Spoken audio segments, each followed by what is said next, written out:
the equipment here. We're going to give a couple of minutes for people to start joining in. Knew I forgot something. Maybe I should become clearer now. Let's see. Let's use the condensed. Let me know if it's because whoever is on locals, if you could, just please send a comment, anything, just hi. Just want to see if all the chats are coming into the chat window, because I think, I'm using this encoder, the Rumble encoder, across multiple streams. So there's Rumble, locals, YouTube, Twitter, Twitch, and I don't know what else. I think something else. Anyways, it's coming across all of these feeds, and I'm not sure which of them I'm getting comments from. And I also, even though it's on my checklist, but I was scrambling to get uploaded to Spotify and had some problems. I almost forgot this little thing for the people on. Well, that light's going to be distracting. For the people on Substack, who I promised better sound quality as time moves on, and I try not to break my promises. So thank you all who subscribe and who are here now and in the future. And I just want to wish you all a very good morning. And please like, share, and subscribe. Just good morning, everybody, and or afternoon, evening, whatever time zone your brain is currently occupying. I want us to work together on something. Let's try first to make this the highlight of your day. And I'm going to do my very best. And we're going to try to keep this. I know it's been intense for the past couple of days because a lot of things have been going on. But, the thing that cuts through the fog better than anything else is to grab your favorite beverage, coffee, tea, whatever keeps you sharp, because we're all about to do something special. That's a sip for Scott, which we may end up adopting. By the way, I'm going to be, I think on Tuesday, I'm going to be on the Scott Adams stream as one of their guests. This afternoon at 2 p.m. is going to be the memorial for Scott Adams, which will be online. But first, something very exciting, something very historical in nature. We're going to do our first, and we're going to have to modify this, I'm sure. There's going to be other ones to follow. But our first land acknowledgement. That's right. We're breaking all the rules here. For those who don't know, in Canada, you might have had a little exposure to this in the United States, in the blue states.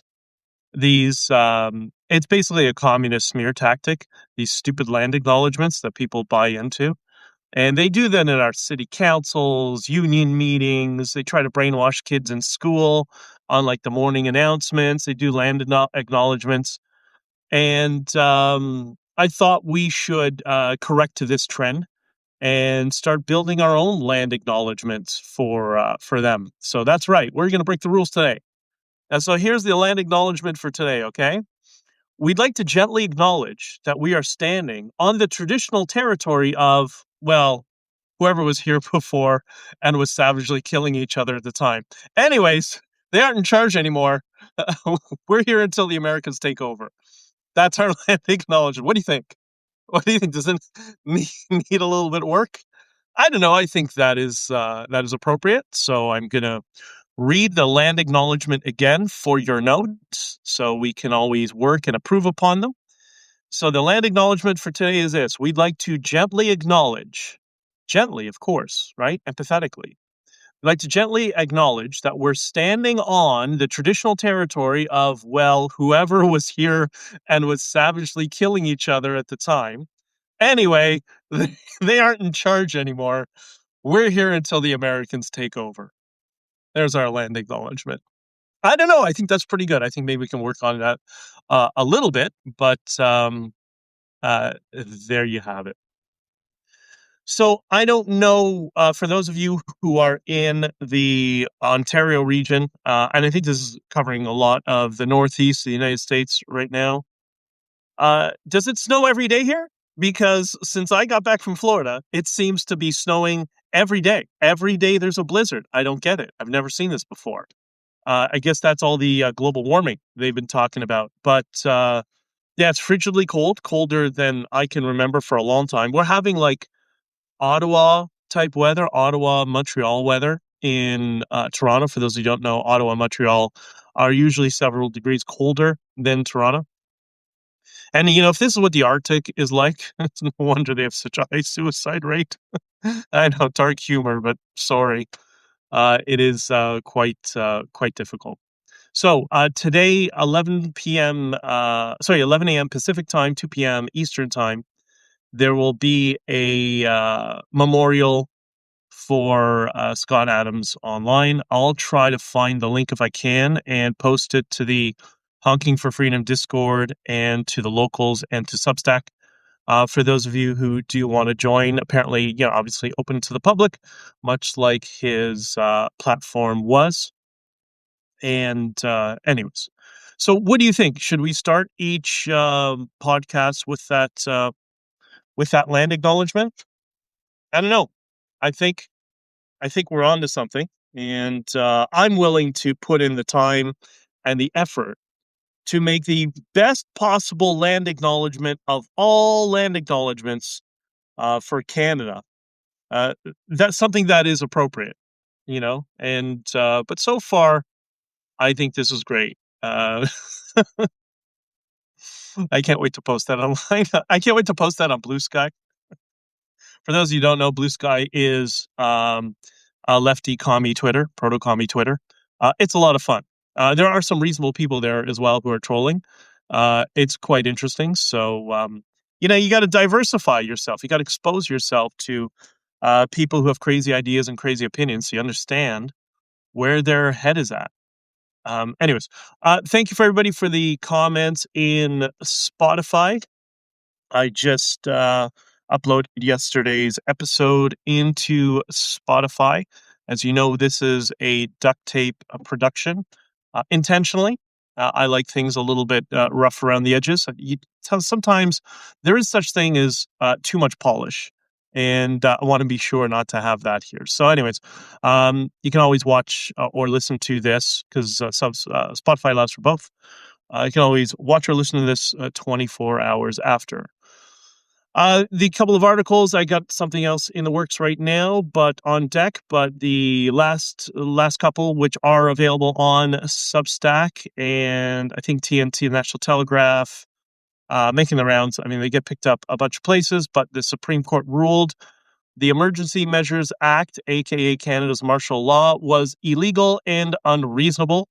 That was the humiliating loss for Mark Carney and Justin Trudeau, as it's very obvious now. I think it's public knowledge now that Mark Carney was advising Trudeau during that period, including while he wrote that communist smear tactic that he called an article in, I think, the National Post. I'm not mistaken, calling and I'm starting to forget already, but his labeling of the trucker convoy as seditious.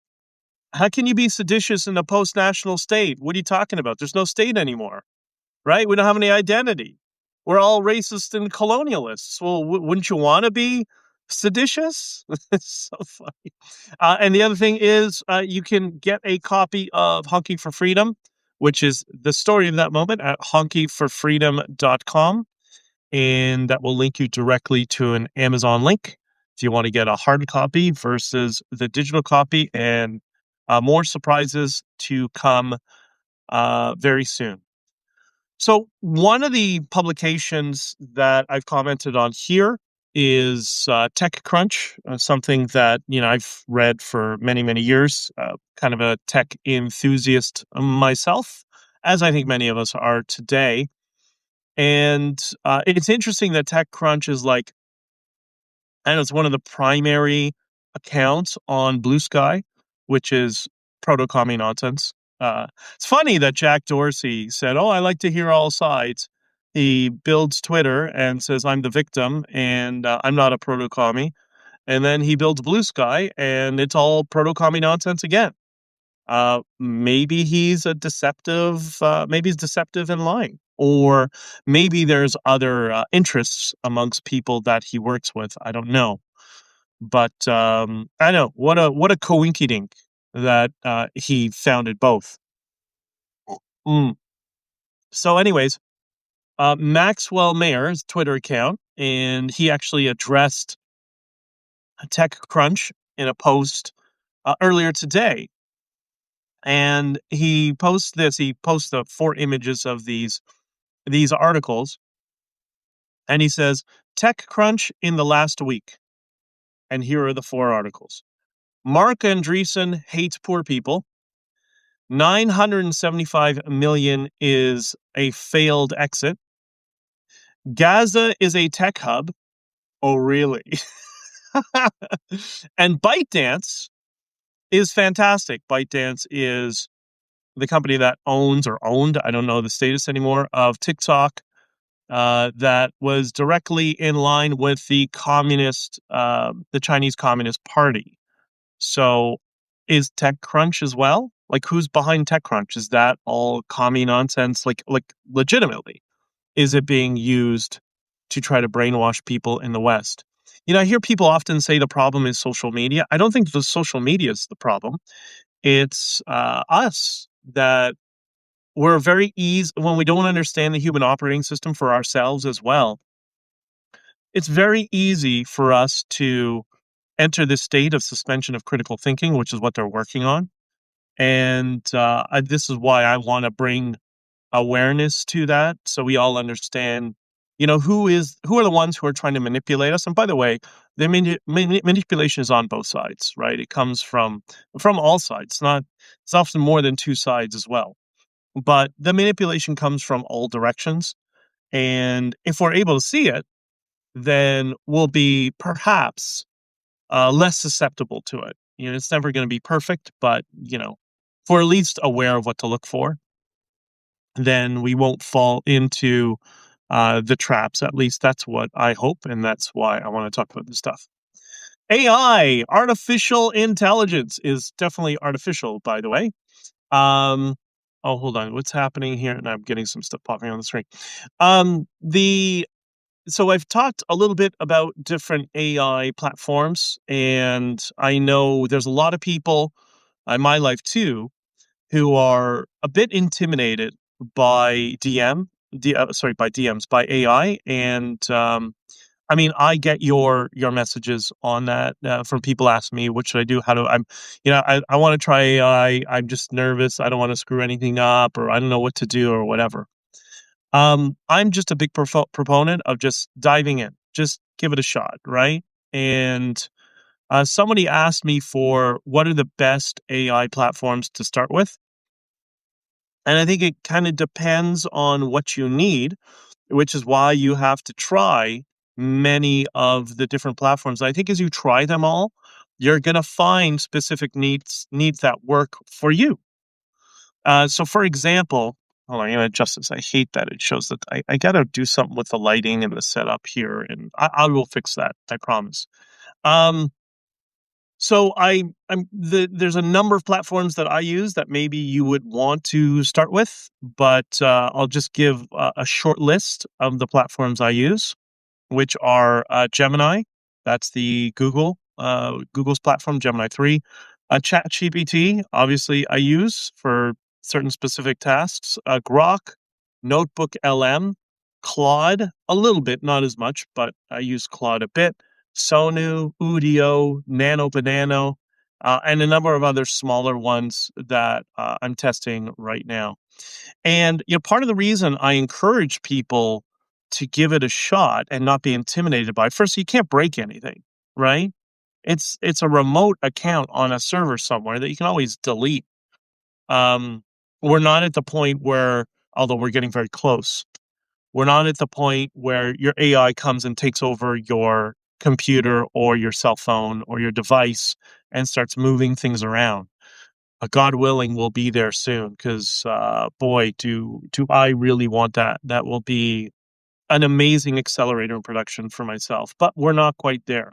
But the other thing is, this is so exciting. Um, this is like when the internet was first developed, and we'll remember the World Wide Web, when it was first released into the marketplace and ISPs were coming online. This was still when it was dial up. When I think I had the internet first at home when I was a little kid, when I was a kid, I think we had it in 1990, if I'm not mistaken, like early 90s. I think it was 90. So I had my first computer in 19, I don't know, since I can remember, right? Since what, I was 3 years old when I could first remember things. And we already had a pet emulator, a Commodore PET in the house when I was a kid. So I've always had a computer. And so I think the era that we're in right now, it's so exciting. It's similar to when the internet was first commercially available to people in their homes, and you had the forever dial up, and there's 10 web pages on the internet. We're shifting away from bulletin boards onto World Wide Web, and I think that's right where we are right now. The switch from bulletin boards to www internet sort of thing. And because the pace of things is so fast, and like 4 months in AI feels like 3 years for anything else. Um, okay, I'm sorry, that's my mechanic sending me something. Um, so we're right at that cusp where it's the really early stages, and if you want to become proficient and an expert in something, now's the time, because everybody's learning. Even the developers don't really know or understand the implications of what they're building, because they're still experimenting. So I think this is, we've talked about it here, and Scott has talked about it on his podcasts, the idea of talent stacks. Like, this is your opportunity to make components of AI a part of your talent stack that people will struggle to develop in the future. Like, one of the things in tech that's interesting, a number of articles that have been written, is about the different generations and how they integrate and their understanding of tech. And one of the advantages they're seeing is this was a Gen Z, or Gen Z for Americans, uh, and that problem in a conversation in Florida recently. Um, they There's this divide between Gen X, Millennial, and Gen Z. And millennials are a little bit better, but it seems to be Gen Z struggles with tech, almost like boomers. And not all boomers, obviously, but I have boomers in my family who are very wise in terms of tech. But you know what I mean. More on a broad scale, that there are people in Generation Z that, because they didn't experience MS DOS, switching to Windows, and then evolving into Mac OS. Those of you who switched to it, there's no programming background. Like, they're just starting at TikTok. That there's a lack of understanding of how things actually function on a lower level in tech, and it's made them, to a degree, at least this is the hypothesis, not my hypothesis, just what I've read in a number of articles, that they struggle to interact with and use technology at the same proficiency as other generations. And they suggested that the most proficient generation overall, again, we're not talking about individuals, but overall, broadly, the most proficient generation with tech is Gen X. So finally, we get some recognition for something. Um, in that area of tech, I haven't talked about Bitcoin for quite a while, and we'll talk more about Bitcoin in the future. I know there's people who want to ask me stuff, and I sometimes periodically get messages. We'll kind of group those all together and get into Bitcoin in the future. But there was a post from an account on X, on Twitter, called The New Scientist. Now, I'm suspicious when I see the new anything. For some reason, it usually means communism in some shape or form. I don't understand why that's the case. That might be my own anecdotal experience, but so I could be completely wrong. But there seems to be somebody who works at the New Scientist. I'm not saying that her pink hair has any relevancy to it, but it might be a marker of something. It might be a marker of my first suspicion. But the New Scientist, I don't know this person's name, but she's going after Bitcoin. And she's outraged about something energy related. I don't know. Bitcoin's destroying the world or something like that. We have global warming, everyday Arctic temperatures and snowfalls because of Bitcoin, apparently, something like that. Who knows? And apparently, they feel Bitcoin computers and servers, or what are called miners, but that's what a miner is. It's a Bitcoin server. They use too much energy. But it's pretty wild because these anti uh, uh, capitalist people, I guess you could call them, they don't seem to have problem with the entire legacy analog banking system with all their corporate headquarters and buildings and hundreds of thousands of employees and all how much energy does a skyscraper take? Well, multiply that times, I mean, how many bank buildings are there in the world? Hundreds of thousands if you include branches. A million? I don't know. There's around the entire world. There's lots. Though those don't take as much energy as some computers and servers. Like, what's going on at the New Scientist? So I did a little bit of digging, not too much, but just a little bit. And the New Scientist has been acquired. I think it was in 2019. I'm not sure. I might be getting the dates incorrectly, but it was acquired by DMGT Media. What is DMGT Media? Well, that is a holding company that owns the Daily Mail, Metro in the UK, and a number of other UK focused publications. And I thought, okay, well, who owns DMGT Media? And it seems to come down to it's owned by Jonathan Harmsworth, formerly known as, I don't understand why, but Jonathan Harold Esmond Very Harmsworth, fourth Viscount of Rothermere. I don't know if you're from the UK, you know what that means. That means nothing to me. I'll ask him. I'll call my buddy in Colombia who's a Brit. He'll understand what that means. Anyways, it seems Jonathan here is the eldest son of Very Hamsworth, the third Viscount of Rothermere, and Patricia Matthews. And he's the great grandson of Harold Hamsworth, first Viscount Rothermere. Again, I don't know what any of this means. If you're in the UK, please in the comments explain all this aristocratic stuff. But and I guess it's Harold the First he co-founded the Daily Mail in 1896 with his brother Alfred Harmsworth, the first Viscount of Norcliffe. The hell is this? Honestly,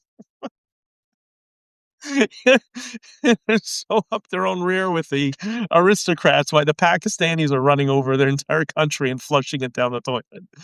But anyways, this makes him the fourth generation to control the family media empire. Now, you think maybe, like, I don't know, this could be completely wrong. If I was going to do correlation, which I don't like to do, but we'll just do this for fun. Do you think maybe is like what are the motivating factors? Uh, does he have an interest in maintaining the current analog banking system? Or does he not care? Or maybe he is an innovator, and I don't know, maybe this is just a rogue journalist publishing nonsense on his publication he doesn't even know.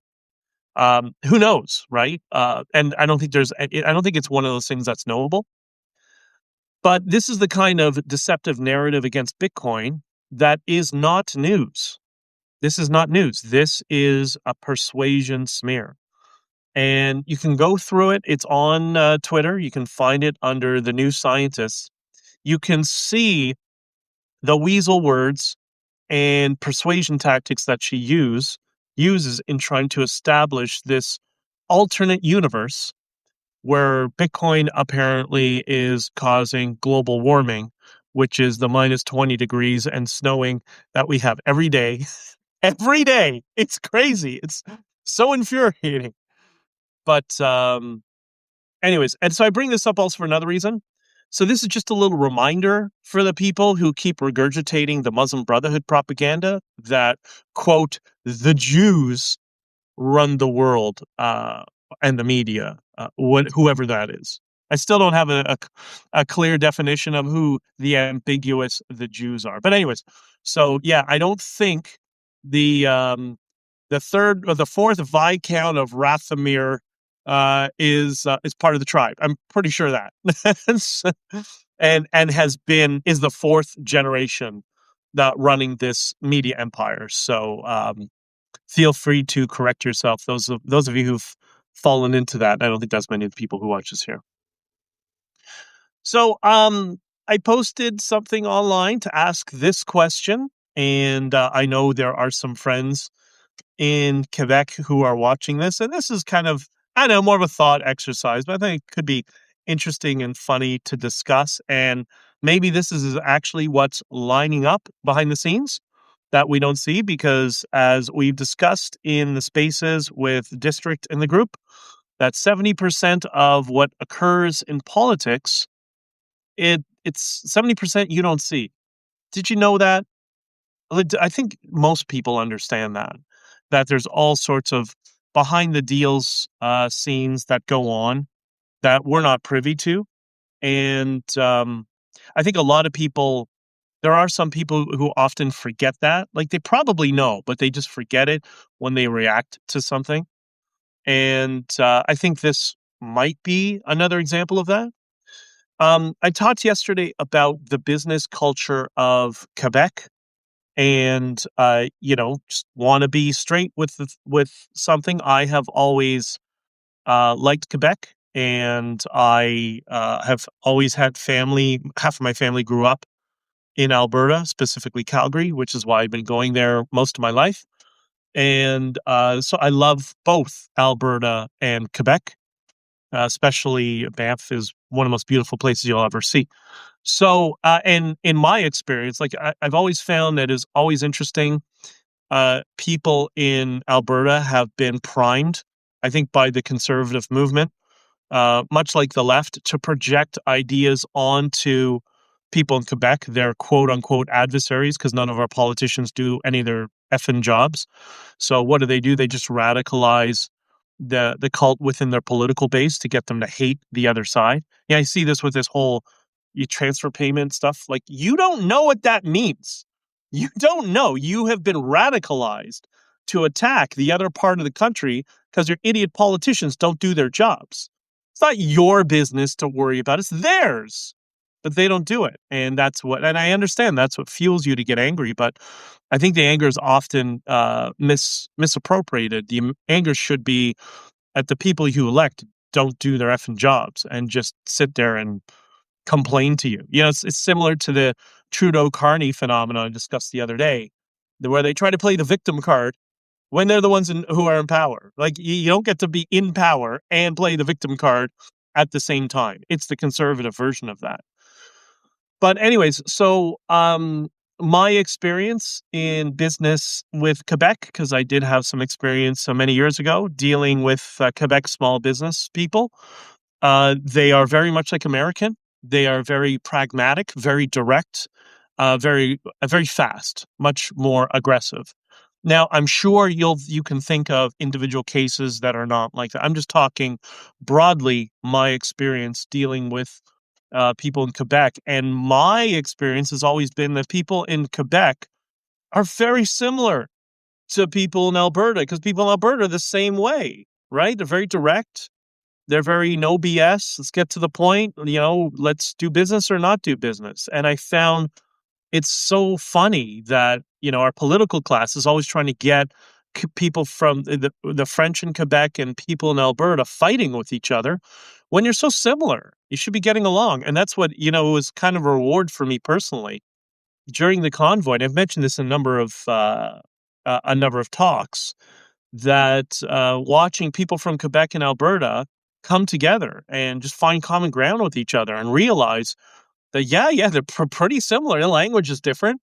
Okay, different culture in terms of language, but other than that, they're very, very, very similar. So I don't know. That was a big for me. That was a big reward. And I think that was a reward for all of Canadians. I think a lot of us were relieved to see people from out west and people from Quebec. As I said in many interviews, when the media and our useless politicians get out of the way, we all just very quickly figure out a way to align with each other and find common ground. And that was amazing. So anyways, there was a post online from Philippe Plamenon. I think that's I don't know how you pronounce it. My French pronunciation is not as good as my Spanish pronunciation. I apologize. I know all those years of French classes. Yeah, I know a little bit, but it's embarrassing. But anyways, this is translated from French. And Guillaume, thank you for promoting, or should I say, reposting the links to this in French as well. And thank you for all your support all this time. I really appreciate it, brother. So anyways, this was Philippe's post on Twitter, translated in English. He says, the current juncture is a historic window of achievement to achieve Quebec's independence. For the first time, we have an American administration that is hostile towards Ottawa and favorable to the territorial dismemberment of Canada.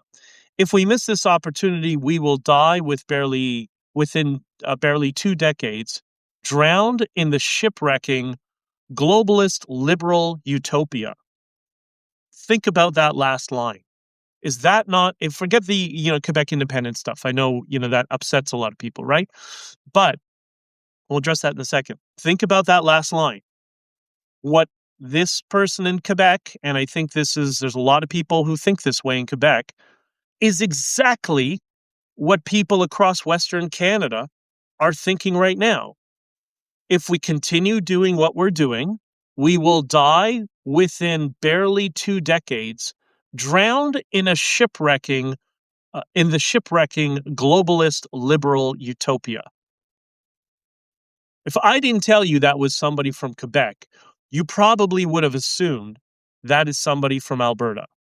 You see how we're not all that different? We all have the same concerns. And so I look at what's happening right now, and we hear chatter about some of the conversations that go on behind the scenes. And wouldn't that be the strongest button for the Trump administration to push on right now? Is that the dog that's not barking? That Trump keeps going on about the 51st state. You've heard a little bit not from him, but people around his administration, Alberta independence, which we know is being completely co-opted. Sorry, guys in Alberta, but they're doing the same thing to you that they did to the trucker convoy. And by the way, it's the exact same people. That's why I tried to warn you. But anyways, why is this not something that's coming out of the Trump administration?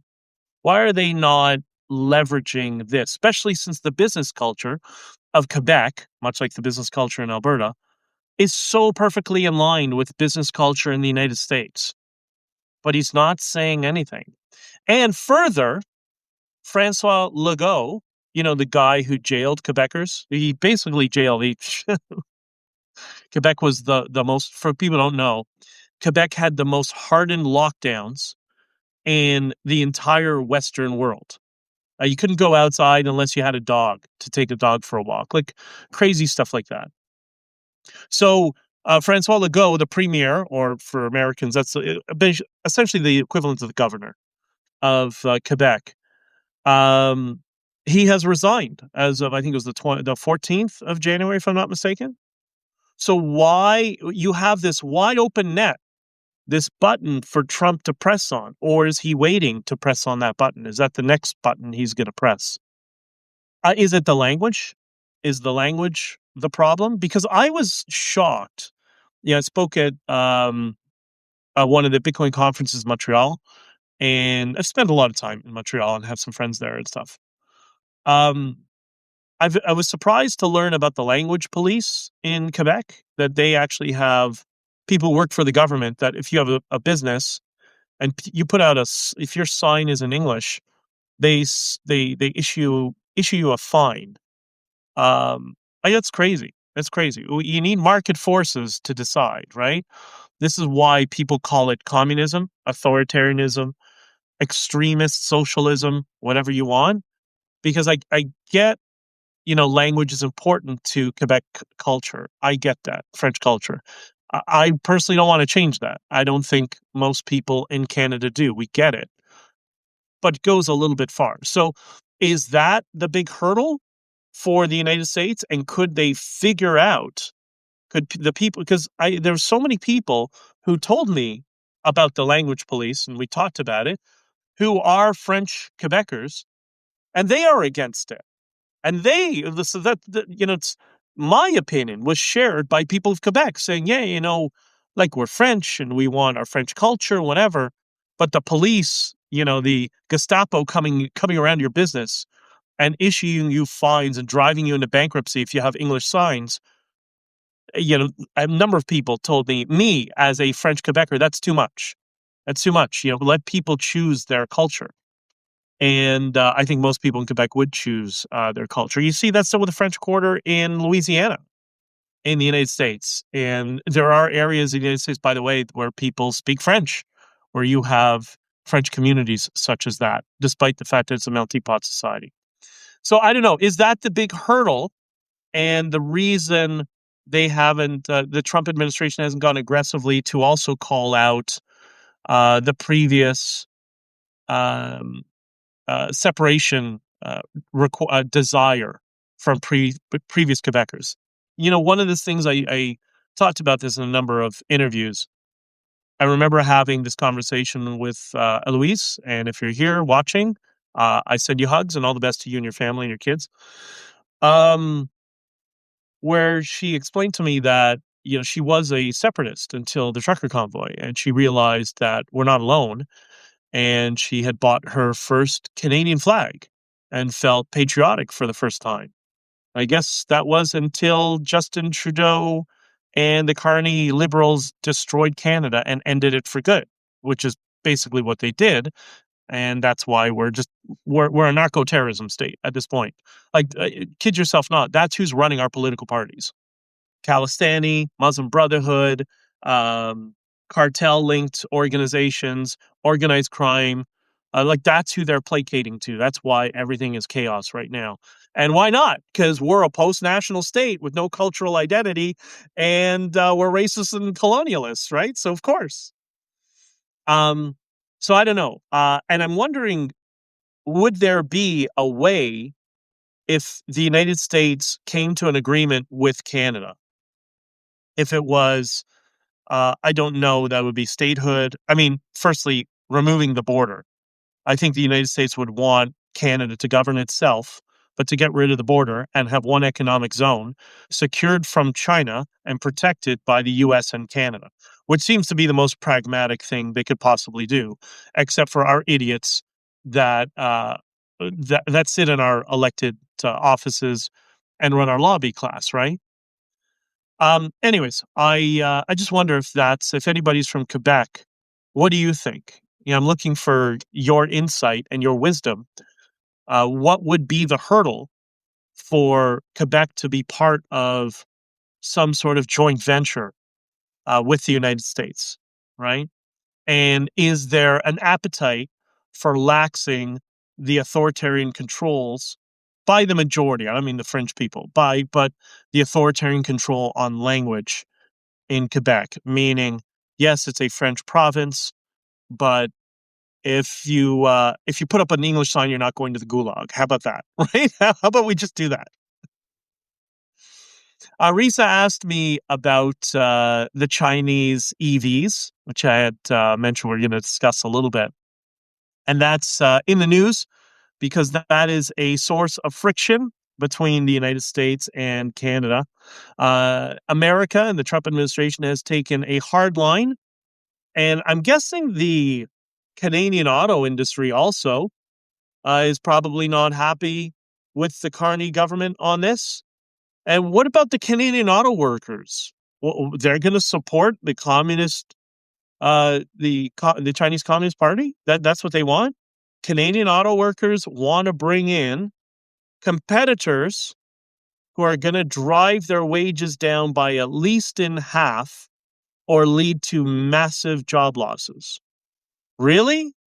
What a really naive calculus by Mark Carney. Why would he do that? Why would he be incentivized to abandon the Canadian auto industry and the CAW?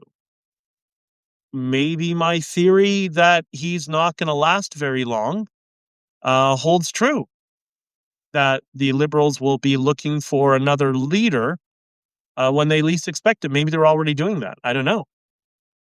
So did some digging, and there's some people who messaged on this point as well online. I can't remember the account, but I think I reposted it and did some digging into this. So there is a battery manufacturer in Glendale, Wisconsin, and that's their headquarters. Their headquarters in Glendale, Wisconsin. It's called Clarios, and Clarios is a major battery manufacturer.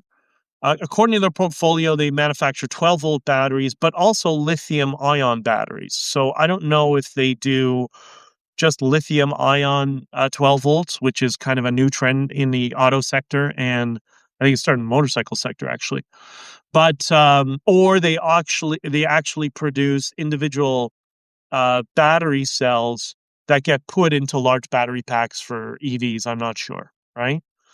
But either way, they are a major battery manufacturer, and they manufacture apparently out of China. So they have a plant in China that manufactures their batteries. And their batteries are apparently used in many Chinese EVs.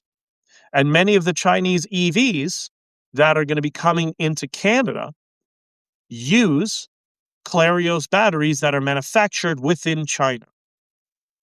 Now, how is this relevant? Well, Clarios, the battery manufacturer that manufactures in China and supplies to these EVs that are coming to Canada, Clarios is owned by Mark Carney's company, Brookfield.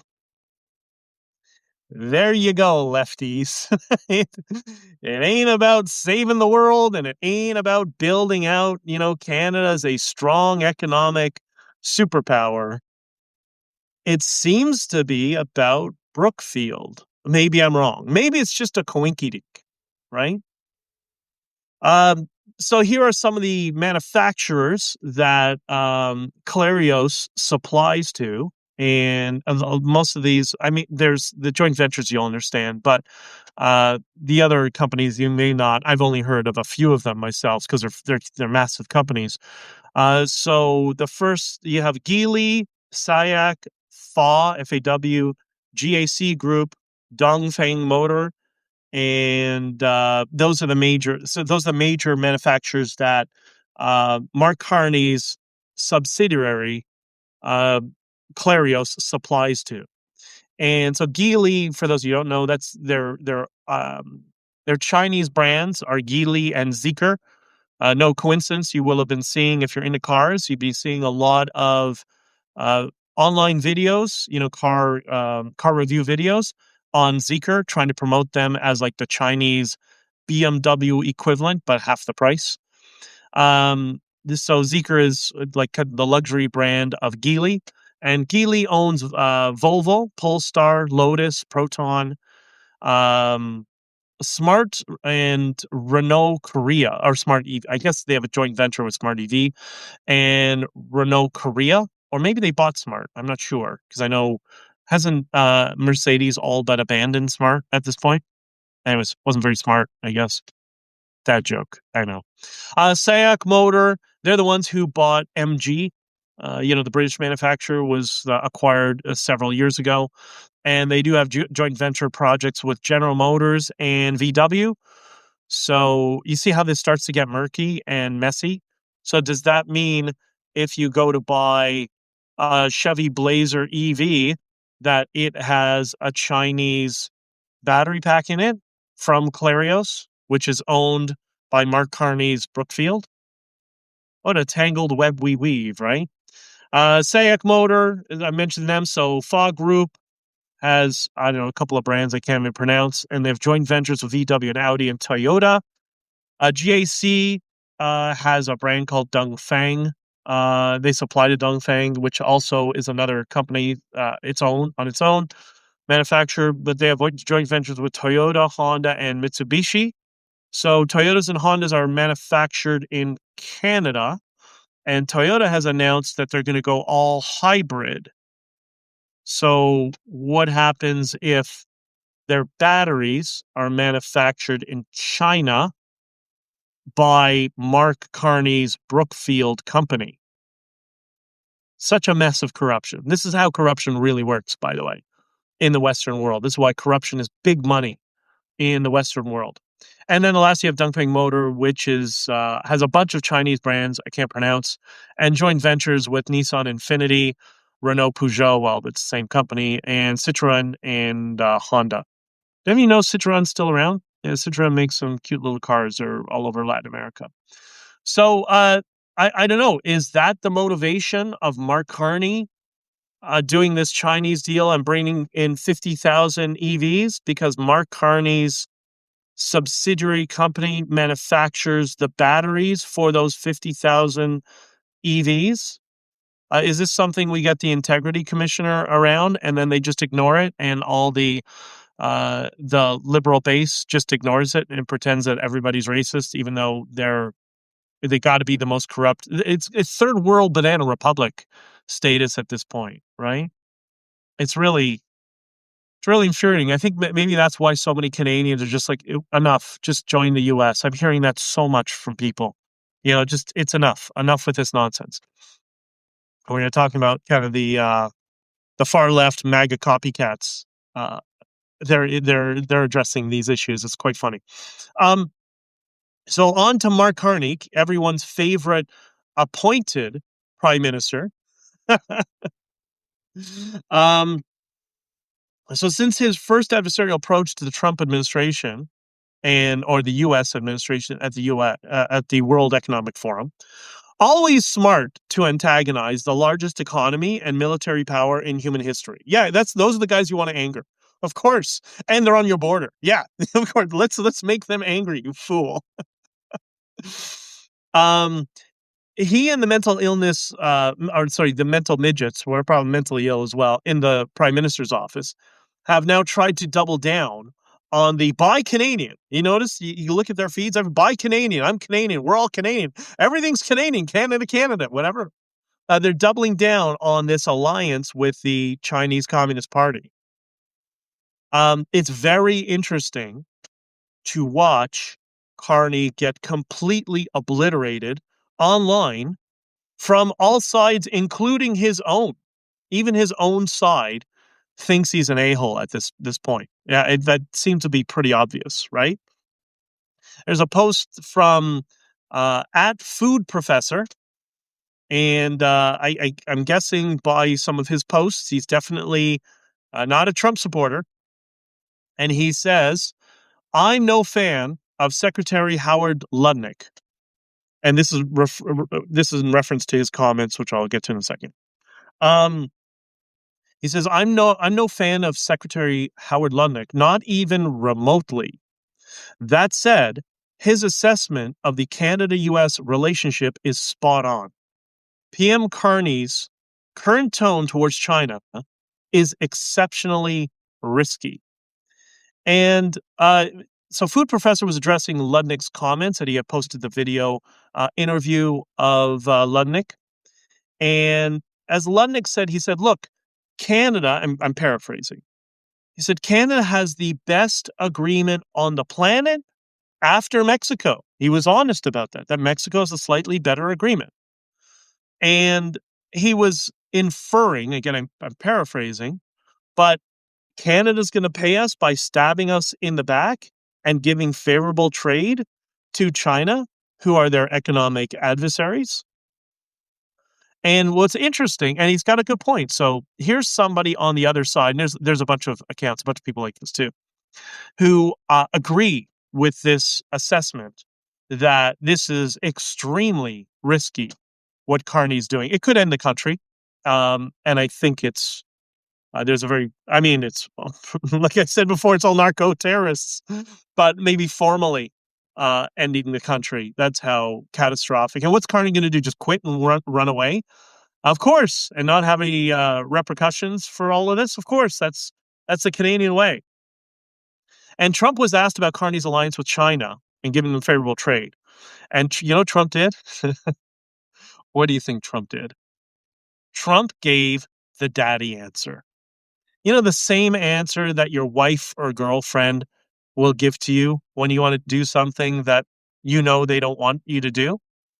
What do they say? Trump said, yeah, I think you should secure a deal with China. Go ahead. And Besant and Ludnick did the same thing. Yeah, go ahead. Go ahead. You know, in other words, we'll see how that works out for you. Go ahead. Give favorable give favorable status to China. Bring them in. We'll see how that works out. Um, I've mentioned before how dumb we are to think that we have leverage over the largest economy and military power the world has ever seen in all of human history. And that has not changed. And that's not changed, right? We are Carthage without Hannibal. And how did things work out for the Carthaginians? Didn't work out very well. This is playing with fire. This is supreme stupidity.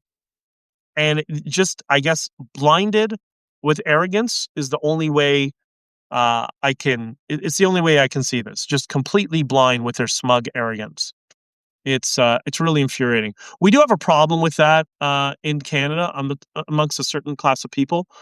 I grew up with some people like that, really, really dumb, but really, really confident in how brilliant they are. And they will just take the wrong decision in every opportunity and think that they're brilliant. And when things fall apart, either it was somebody else or, well, it was the right decision at the time. No, it wasn't the right decision at the time because of where we are today. It's really infuriating dealing with some of those people. So one of the pushbacks I'm seeing on Carney, and I'm sure you're seeing them as well, is an attack on Carney broadly. His wife is American. His kid is American. His company is American. You know, he's a hypocrite, is basically the inference, and some people even said that. If I can suggest for you and expand on something that Scott rightfully talked about, and he was so dead on with this, I think you can ignore this framing. Hypocrite is the least persuasive word in the English language. Never use that as a smear, call somebody hypocrite. And I hear that all the time. And people think it works. They think it lands. It doesn't. It doesn't for a bunch of reasons. Some reasons I tell you just would completely dismiss. But the primary reason is, in the words of Jean-Luc Picard, which I have addressed in some spaces before, life is an exercise in exceptions. None of us are logically consistent all of the time. No matter how hard we think we are, or no matter how hard we try, sometimes all of us have to bend our own rules. And remember, we don't make logical decisions. We make emotional decisions.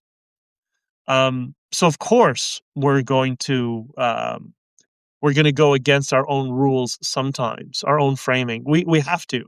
That's part of being a human being. And that's part of wisdom, is understanding when your rules are there into the strictest interpretation of the rules, or sometimes when there needs to be a little bit of give, and there are exceptions. But also remember, 90% of us live within the US border. We are culturally aligned with the northern US. You meet people from Minnesota who are not Somali pirates, but if you meet people from Minnesota who aren't Somali pirates, they share the same culture as we do in Western Canada. We're all very similar because we're so close to each other. We share media, we share ideas, we share perspectives. Why do you think so much Canadian media focuses on the United States? It's 76 or 7, now it's I think it's 75% of our economy, and it's a large majority of our media. That's why we always had these, Canadian content regulations, which are always kind of silly. But we live within an hour of the border, 90% of us.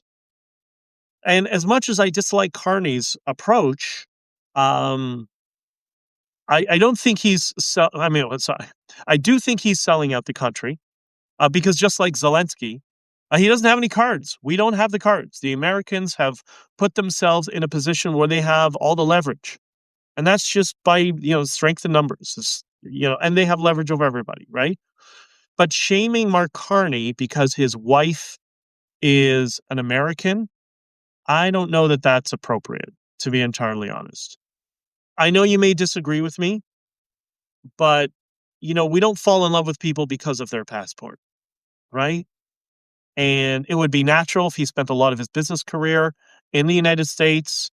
That's why he has so many roots in the United States. But we're also close to the United States. 90% of us.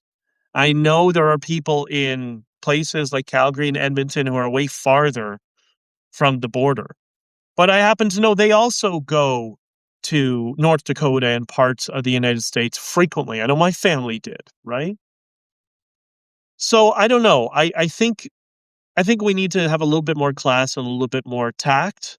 Um, in terms of his business, yes, it is ironic that his business is not based in Canada. Remember, by Canada, because of the very tax policy his party slash cult has been advocating for decades. So his own tax policy, the framing of the tax policy of his party, is the reason he moved his business to the United States. That's the irony. That is the deception. It's not hypocrisy. He's deceiving you.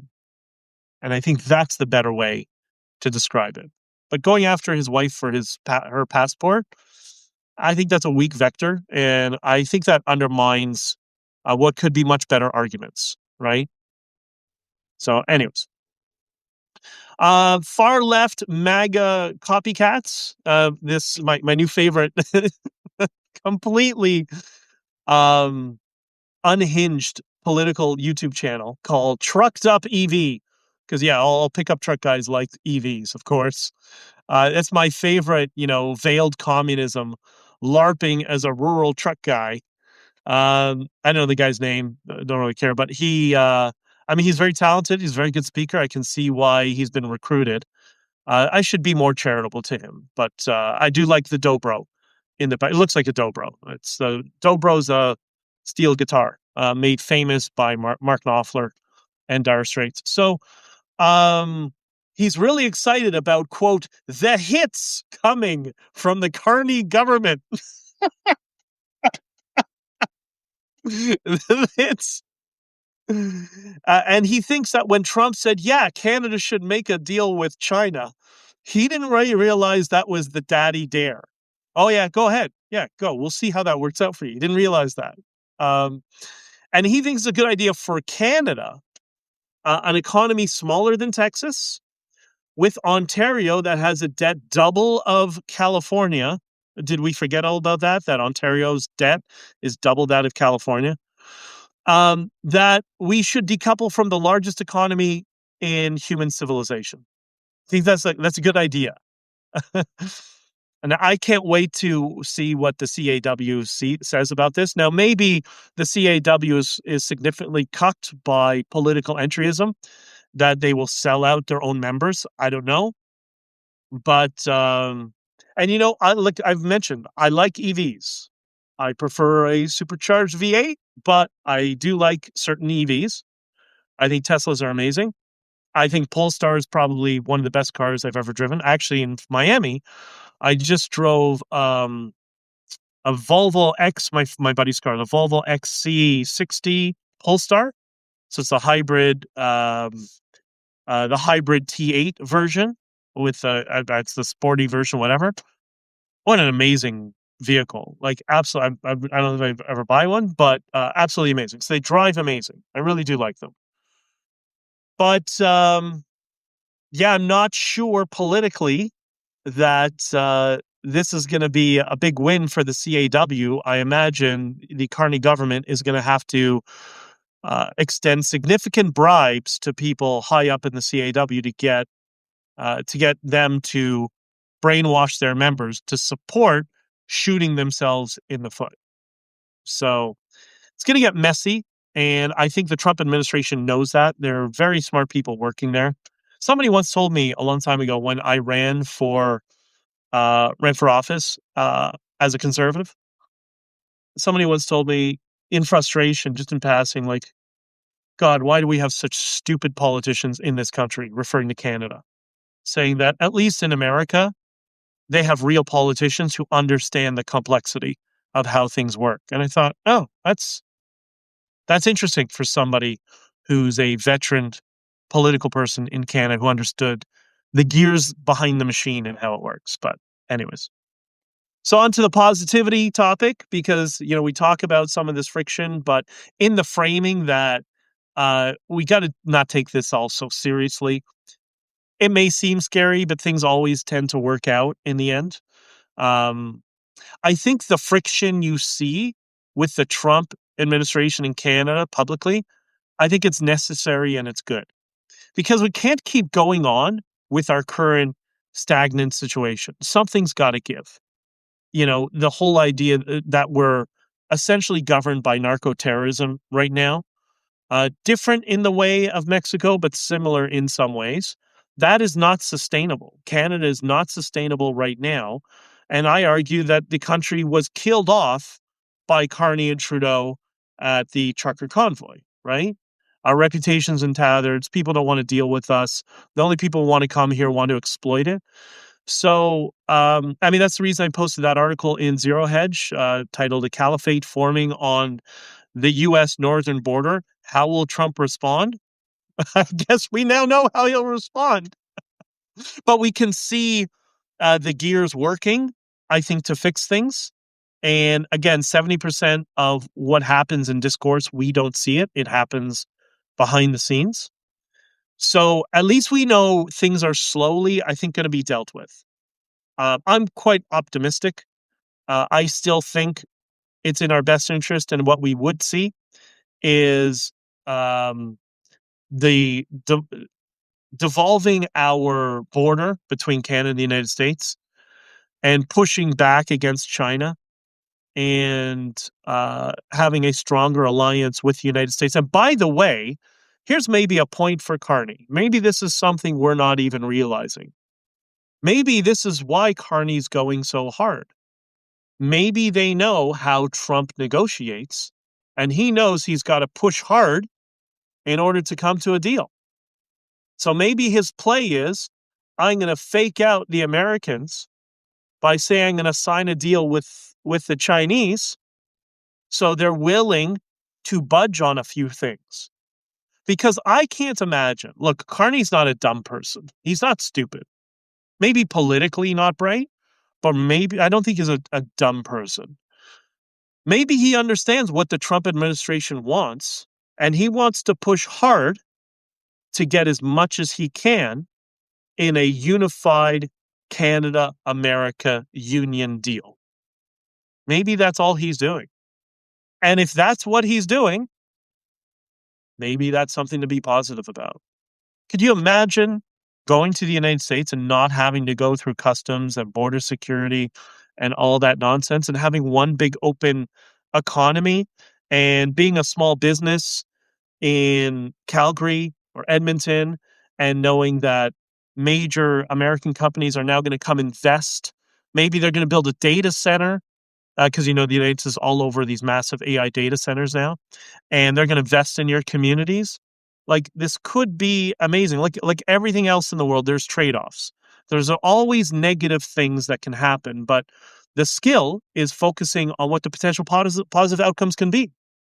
And I think there's just so much uh, good that's coming down the pipeline. And I hope the criticism of Mark Carney's tactic is wrong and that he's just trying to negotiate with Trump on a way that he thinks he knows. Because remember, they know each other personally. They've known each other personally for decades. They're both in the development uh, business. So that's not that's not support for Carney, but we have to be fair to people, and maybe that's what he's doing. So let's find out. We'll see what happens, and hopefully cooler heads will prevail. And I think the mistake from the conservatives was we discussed yesterday attacking Trump on Greenland. I think they just blew a massive opportunity. And that was such a colossal mistake that it just drove conservatives away from the Conservative Party.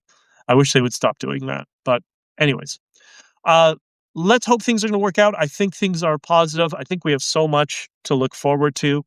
And I'm going to continue being here, like we said, like I promised you, for right now, Friday, Saturday, Sunday.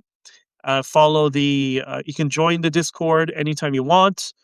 And or for those of you who are locals, post whatever you want, get involved, share stuff with me, send me DMs, and we'll continue doing this. And we're going to focus. Maybe next week we'll do a little bit more on persuasion communication. One of the things that I and many people aligned with Scott Adams on, and something that I studied for many years and used during the trucker convoy, and some other political stuff that I had done previously that some people don't like. But what can I tell you? We all got to get along, and I would like to see us get along as well as possible. And if you're in Alberta and you're one of those people who has been primed to hate your Canadian brethren in Quebec, I can tell you from my personal experience, they don't hate you and they're just like you. So, meaning they're very direct and very aggressive, but we all got to come to the same page, right? And we'll also talk more next time about Iran. Hopefully, we're going to see some success with removing the Iranian regime and getting some freedom for some people there who really deserve it, who've been suffering for 47 years. And but I'm very, very concerned. So all the best to those people there who are fighting for their freedom. And if you are logically consistent and you supported the trucker convoy, then you should be, by definition, supporting the good people of Iran who are trying to fight for their freedom again. So all the best to you. All right, it's time to end it all.